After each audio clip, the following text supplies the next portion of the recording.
먼저 반장 인사부터 하고 시작할까요? 차렷. 경례. 반갑습니다. 자, 오늘은 죄송합니다. 갑자기 화면에 너무 잘생긴 사람이 있어서 깜짝 놀랐네요. 잘생겼어요. 감사합니다. 반응이 굉장히 뜨겁네요. 자, 오늘은 우리가 지난 시간까지 배웠던 고려시대를 벗어나서 새로운 단원, 5단원, 조선시대 세계관의 변화로 들어가는 첫 시간입니다. 오늘은 그 중에서도 조선이라는 나라가 어떻게 건국되었는지 그 과정을 중심으로 수업을 진행할 건데, 자, 오늘 선생님이 수업 제목을 역지사지라는 사자성어로 한번 정해보았습니다. 혹시 이 역지사지가 어떤 의미인지 알고 있는 친구 있나요? 뒤에 보경이. 다른 사람의 입장에서 생각해보는 거. 네, 맞습니다. 이 역지사지라는 사자성어는 한번 타인의 입장에서 생각해보아라는 그런 뜻을 가진 사자성어인데, 왜 이 사자성어를 오늘 수업 제목으로 했는지는 수업을 통해서 알아보도록 하겠습니다. 자, 지금 앞에 선생님이 그림을 하나 가져와 봤는데, 여러분들 혹시 이 그림이 어떻게 보이나요? 사람 같아요. 토끼도 있고 또 어떤 거 있다고요? 코끼리요. 코끼리도 있고. 네, 맞습니다. 여러분들이 말해준 것처럼 이 그림은 전체적으로 보면 한 사람의 얼굴이지만 그 속에는 코끼리나 토끼와 같이 다양한 동물들로 이루어져 있습니다. 오늘 우리가 배울 조선 건국 과정도 하나의 사건이지만 그 속에는 굉장히 다양한 모습들이 나타나고 있었다는 점, 그 점을 생각해서 수업을 한번 들어봤으면 좋겠습니다. 자, 그럼 우리 학습 목표 한번 읽어보겠습니다. 자, 우리 1번 한번 다 같이 읽어볼까요? 시작! 조선 건국 배경과 과정을 설명할 수 있다. 네. 자, 그럼 2번도 한번 다 같이 읽어보겠습니다. 시작! 조선 건국 과정 속에 다양한 계층 인물의 입장과 생각에 대해 나갈 수 있다. 네, 잘 읽어주었습니다. 3번도 우리 큰 목소리를 한번 다 같이 읽어보겠습니다. 시작! 현대 사회를 다원적으로 바라보고 타인의 입장을 존중하는 자세를 갖출 수 있다. 네, 여러분들 학습 목표 잘 읽어주었습니다. 자, 혹시 여러분들 유튜브 좋아하나요? 네, 여러분들이 유튜브를 굉장히 좋아하는 것 같아서 오늘 선생님이 수업을 아예 유튜브로 준비했습니다. 자, 그럼 한번 보겠습니다. 여러분들이 오늘 듣고 있는 수업이 여러분들이 볼 유튜브라고 생각하고 집중 잘해서 봐주세요. 네. 원나라를 몰아내고 중국에 새롭게 등장한 명나라는 고려에도 압박을 가해오기 시작했습니다. 자, 그들은 자신들이 원나라를 몰아내고 그 자리를 차지하였으니 원래 원나라의 영토였던 천령 이북 지역을 돌려달라고 말하고 그곳에 천령위를 설치하겠다고 주장했습니다. 자, 고려는 그렇다면 이러한 명나라의 요구에 대해서 어떻게 대처할 수 있었을까요? 전쟁? 네, 전쟁을 하는 방법도 있고 그냥 땅을 줘야. 그냥 땅을 주는 방법, 또 어떤 것들이 있었을까요? 외교야. 어떤 거요? 외교.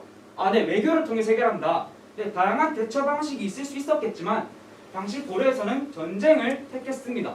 고려는 아예 이곳 요동 지역을 완전히 정벌할 계획을 세웠고 이 요동 정벌 정책을 두고 당시 고려의 장군이었던 최영과 이성계가 서로 대립을 했습니다. 최영은 이 요동 정벌 정책을 굉장히 강력하게 주장을 했고, 이성계는 우리는 4가지 이유로 이 요동 정벌 정책을 시행할 수 없다라는 사불가론을 주장했습니다. 자, 화면에 나와 있는 것이 사불가론의 내용인데 한번 보겠습니다. 1번과 2번을 우리 가은이가 한번 읽어볼 수 있을까요? 작은 나라가 큰 나라를 거슬러서 공격해서는 안 된다. 농번기인 여름철에 군사를 동원해서는 안 된다. 네, 잘 읽어주었습니다. 그럼 우리 3번과 4번은 한열이가 이성계가 되었다고 생각하고 큰 목소리를 한번 읽어볼까요? 온 나라의 군사들이 원정에 나서면 외적들이 빈틈을 침입할 것이다. 장마철이라 활에 악교가 녹아 풀어지고 군사들이 전염병에 걸릴 것이다. 이성계가 살아 돌아온 줄 알았습니다. 자, 한번 이 사불가론이 과연 설득력 있는 주장인지 한번 살펴보겠습니다. 자, 먼저 첫 번째 이유입니다. 사실 작은 나라가 큰 나라를 치면 안 된다는 법은 존재하지 않습니다. 그렇기 때문에 1번은 크게 설득력 있는 주장이라고 보기는 어려워요. 그리고 4번도 보겠습니다. 4번은 사실 말이 완전히 안 되는 것은 아니지만 장마철이라고 하는데 장마철이라는 조건은 전쟁을 하게 될 명나라도 같은 조건입니다. 그리고 이러한 어려움은 어느 시기에나 적용할 수 있는 거예요. 자, 예를 들어서 겨울에는 추우니까 안 된다. 가을에는 낙엽이 떨어지고 군사들이 외로움을 타니까 사기가 떨어져서 안 된다. 이런 식으로 말하면 어느 시기에나 적용할 수 있는 어려움이기 때문에 4번도 크게 설득력이 있는 주장이라고 보기는 어려워요. 그런데 2번과 3번을 한번 보겠습니다. 자, 한창 농사를 지어야 할 시기에 농민들이 군사로 소집되어서 농사를 지을 수 없다는 점, 그리고 노동을 전벌하러 간 사이 왜구들이 이 빈틈을 노려서 다시 고려를 침략할 수 있다는 점은 당시 고려 사회에 큰 문제를 불러일으킬 수 있는 부분들이었습니다. 자, 이러한 부분들로 보면 이 노동정벌 정책이 다소 무모한 면이 있을 수 있는데, 이러한 무모한 정책을 최영은 왜 그렇게 모집했을까요? 최영이 싸움을 좋아해서요. 단순히 최영이 싸움을 좋아하는 전쟁광이었다. 또 어떤 이유가 있을까요? 땅을 넓히고 싶어서. 고려의 국경을 좀 넓히고 싶어서. 네, 또 다른 의견은 없나요? 고려의 자존심을 지키기 위해서요. 고려의 자존심을 알려주고 싶어서. 네, 다양한 이유들이 있겠죠. 한번 보겠습니다. 아까 여러분들이 수업 첫 부분에서 말했던 것처럼 당시 고려가 명나라의 요구에 대해서 대처할 수 있는 방식은 크게 세 가지였습니다. 첫 번째는 깔끔하게 영토를 포기하는 방법, 두 번째는 외교나 협상을 통해서 시간을 한번 끌어보는 방법, 그리고 마지막은 전쟁인데 최영의 입장에서 이 선택지들을 한번 바라보겠습니다. 자, 최영이 바라봤을 때 아무 조건 없이 자기네 땅을 넘겨준다는 것은 사실 말이 되지 않습니다. 그리고 외교를 통해서 시간을 끌어본다고 한들 언제 다시 명나라가 똑같은 요구를 해올지도 모르고, 협상을 하는 과정에서 명나라가 어떠한 조건을 제시할지 모르기 때문에 이 두 번째 선택지도 크게 끌리는 선택은 아니었습니다. 자, 그리고 마지막으로 전쟁이 남았는데 당시 명나라는 여전히 북원과 전쟁을 하고 있었습니다. 그렇기 때문에 이 빈틈을 공략해서 노동을 치러 간다면 충분히 그곳을 차지할 수 있다는 게 최영의 생각이었습니다. 노동 정벌 정책은 다소 무리한 면이 있긴 했지만 최영의 입장에서는 나름대로 최선의 선택이었습니다. 어쨌든 이러한 이유들로 최영은 이성계가 이끄는 노동 정벌군을 출정시켰고, 이성계는 노동을 향해 나아가던 중에 바로 앞에 있는 위화도에서 회군을 해서 다시 고려의 개경으로 돌아왔습니다. 자, 그럼 이때 이성계와 함께 노동 정벌에 참전했던 군사들도 있었을 텐데 이 군사들은 이성계의 회군 결정에 대해서 어떠한 생각을 하게 되었을까요? 영모. 또 어떤 생각을 했을까요? 고려로 돌아가면 다시 처벌받을까봐 무서워요. 고려로 돌아가면 처벌받을 것 같다. 네, 맞습니다. 여러분들이 말해준 대로 사실 이 회군은 왕의 명령 없이 이성계가 단독적으로 행동한 것이었습니다. 따라서 이것이 영모죄로 간주될 수도 있는 그런 상황이었는데, 만약 군사들이 그냥 이성계를 따라 개경으로 돌아갔다가 이성계가 자신들의 입장을 대변해주지 못한다면, 이성계가 뭔가 실권을 장악하지 못한다면 군사들도 같이 처형당할 수 있는 그러한 상황이었습니다. 이 때문에 당시에 이성계의 회군 결정에 대해서 반대하면서 탈영을 해서 최영의 편으로 돌아섰던 그런 군사나 장수들도 있었습니다. 모두가 회군에 찬성한 것은 아니었어요.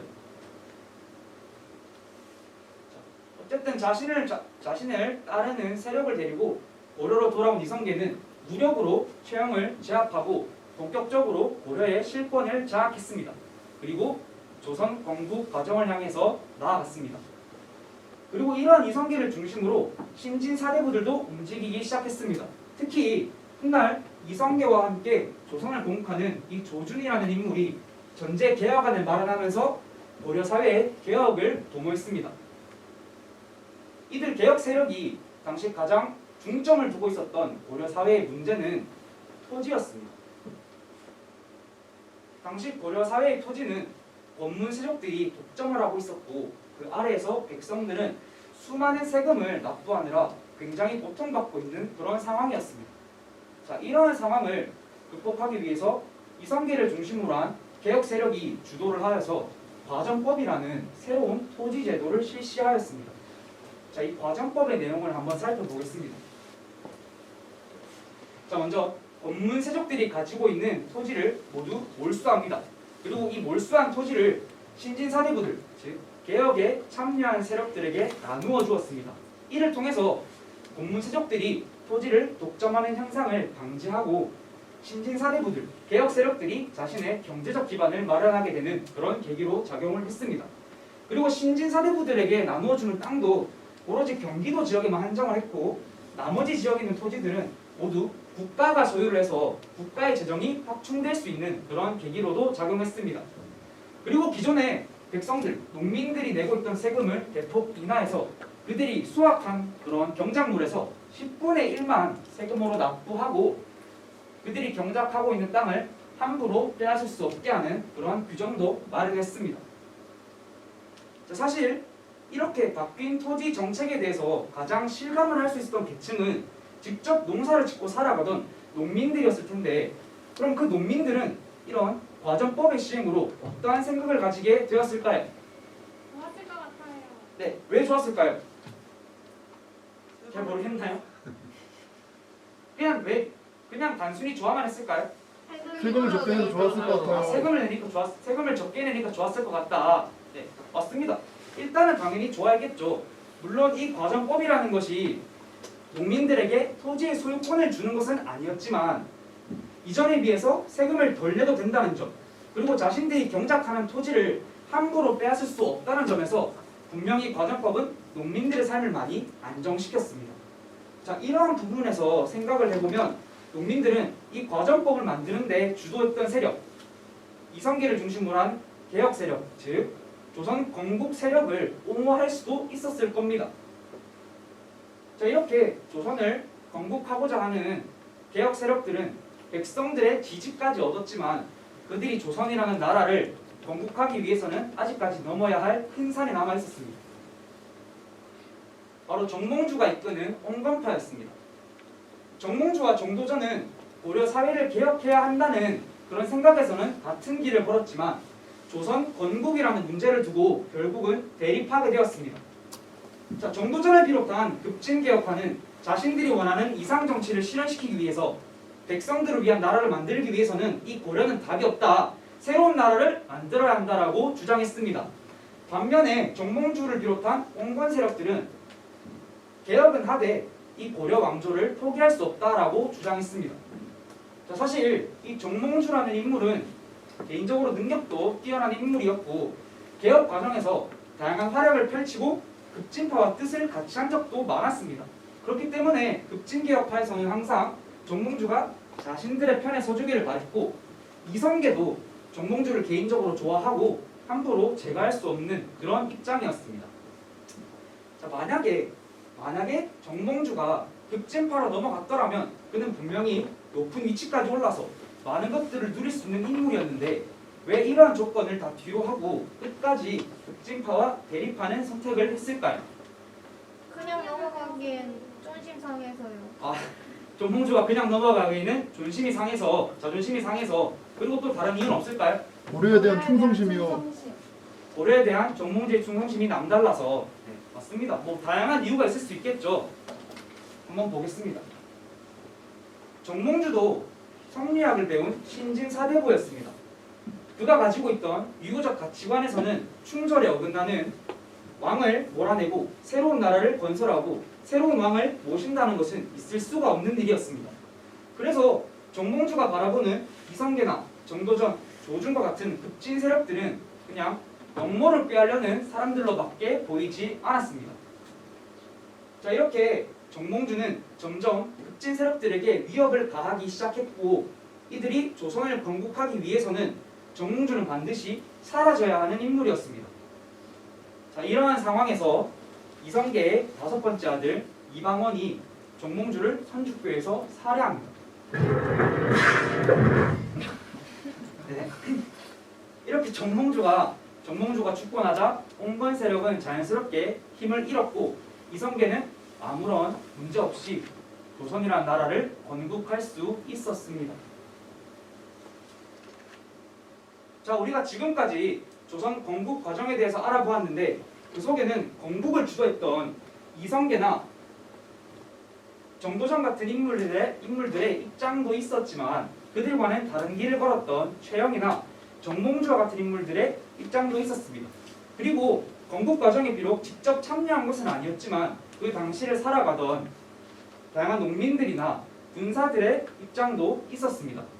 자, 이와 관련해서 오늘 활동을 하나 진행해 볼 건데 가상 그림 일기 써보기 활동이에요.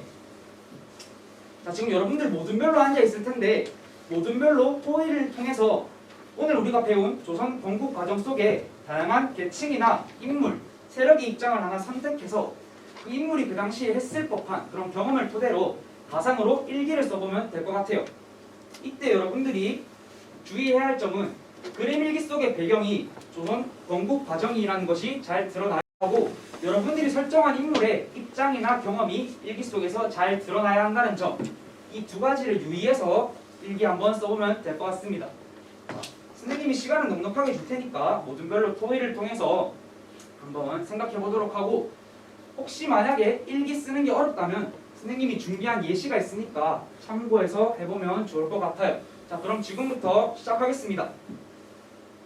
자, 시간이 다 되었는데 혹시 시간 더 필요한 점 있나요? 네, 그러면 바로 발표 진행해 보도록 하겠습니다. 자, 혹시 자신의 조가 일기를 굉장히 잘 썼다, 혹시 한번 발표해보고 싶다 하는 사람 있나요? 병원이, 그럼 병원인의 조 한번 일어나서 발표해보도록 할게요. 저는 위화도 해군 당시 활약했던 군사의 입장에서 일기를 써보았습니다. 발표 굉장히 잘 썼습니다. 자, 선생님이 병헌인의 조가 그린 그림도 보여주고 싶은데 지금 화면에 띄울 수가 없기 때문에 나중에 게시판에 따로 걸어둘 테니 확인해보면 좋을 것 같습니다. 자, 병헌인의 조가 쓴 일기를 보면 당시 배경이 조선 건국 과정 속 위화도 해군 때라는 것이 잘 나타나고 있고, 또 그 당시에 이성계의 해군 결정에 대해서 반대하면서 탈영을 해서 최영의 편에 서고자 했던 군사의 입장이 잘 드러나고 있습니다. 네, 병헌인의 조 굉장히 수고했습니다. 자, 여러분들이 이렇게 탐구 활동까지 잘 끝내주었는데, 이 그림 선생님이 처음에 보여줬었는데 기억나나요? 네. 이 그림은 전체적으로 보면 한 사람의 얼굴을 하고 있고 그 속에는 굉장히 많은 동물들로 이루어져 있다고 했습니다. 자, 여러분 오늘 조선 건국 과정이 이 그림처럼 하나의 사건이지만 그 속에는 굉장히 다양한 계층이나 인물의 입장이 드러나고 있다는 것을 배웠고, 활동을 통해서 여러분들이 직접 그 인물의 입장에 서보기까지 했습니다. 이러한 부분은 우리가 오늘날에도 충분히 생각할 수 있습니다. 자, 여러분 지금 옆에 있는 친구들 한번 바라볼까요? 네, 여러분들 옆에 있는 친구 웃기게 생겼나요? 보고 나니까 굉장히 미소가 지어지고 있는데, 네, 여러분들 지금 바라보고 있는 친구들이 여러분들과 같은 생각을 하고 있다고 확신할 수 있나요? 아니요. 네, 맞습니다. 여러분들은 지금 우리가 같은 공간에서 이렇게 같은 수업을 듣고 있지만 하는 생각이 전부 다 다를 거예요. 이런 점은 오늘날에도 마찬가지입니다. 오늘 여러분들이 살아가고 있는 사회에도 여러분들만큼이나 다양한 사람들이 있고 그 사람들이 가지고 있는 생각이나 의견, 입장은 모두가 다릅니다. 그래서 여러분들이 살아가다 보면 분명히 여러분들과 다른 의견을 가진 사람을 마주할 수도 있고 이해가 안 가는 그런 생각을 가진 사람도 만날 수 있을 텐데, 여러분들이 그들과 함께 살아가기 위해서는 오늘 우리의 수업 제목처럼 역지사지의 태도로 그 사람 입장에 한번 서보고, 그리고 그 사람들의 의견도 때로는 고려할 수 있어야 되는 것을 알았으면 좋겠습니다. 자, 그럼 우리 학습 목표 한번 마지막으로 읽어보면서 수업 정리하겠습니다. 자, 우리 1번은 한열이가 한번 큰 목소리로 읽어볼까요? 조선 건국 배경과 과정을 설명할 수 있다. 네, 우리는 오늘 조선 건국의 배경과 과정에 대해서 살펴보았습니다. 자, 그리고 2번은 우리 시윤이가 한번 큰 목소리로 읽어볼까요? 조선 건국 과정 속에 다양한 계층 인물의 입장과 생각에 대해 말할 수 있다. 네, 우리는 오늘 조선 건국 과정 속에 있는 다양한 계층과 인물의 입장에 대해서 생각해보았고, 이를 통해서 하나의 사건일지라도 그 속에는 다양한 관점이나 견해가 존재할 수 있다는 것을 배웠습니다. 자, 그리고 3번은 우리 다 같이 한번 큰 목소리로 읽어보겠습니다. 시작! 현대 사회를 다원적으로 바라보고 타인의 입장을 존중하는 자세를 갖출 수 있다. 자, 여러분 오늘날의 사회는 여러분들이 혼자서 살아가는 사회인가요? 아니요. 오늘날의 사회는 여러분들이 혼자서 살아가는 그런 사회가 아닙니다. 따라서 여러분들이 그 속에 있는 다양한 사람들과 함께 살아가기 위해서는 조금 우리 사회를 다양한 넓은 시각으로 바라보고 그 속에 있는 다양한 사람들의 입장이나 생각도 고려하고 때로는 받아들일 수 있는 그러한 자세를 갖출 수 있으면 좋겠습니다. 자, 여러분들 오늘 학습 목표 다 달성한 것 같나요? 네. 네, 그러면 오늘 수업 여기까지 하도록 하고 다음 시간에는 본격적으로 조선의 통치 체제와 정치 운영 방식에 대해서 알아보겠습니다. 자, 여러분 오늘 수업 듣느라 너무 고생하셨고 자, 우리 박수 치면서 수업 마무리하도록 하겠습니다.